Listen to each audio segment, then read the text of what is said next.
Hello, I saw your nice question about solving a quadratic equation with the quadratic formula. So yeah, you want to solve this example here. 4x squared plus 3x plus 2 equals 0. First thing you need it in standard form, which means 0 on one side and everything else on the other. It's given in standard form.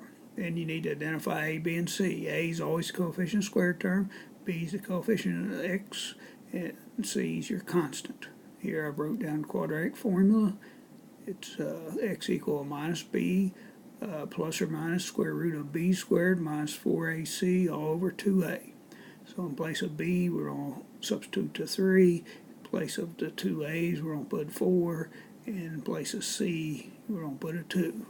Now we just need to simplify this. 3 squared is 9.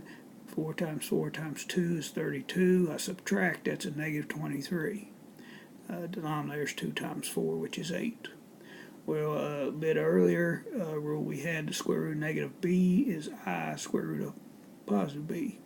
So the square root of negative 23 is I square root of 23. And this is the answer. Hope this helps.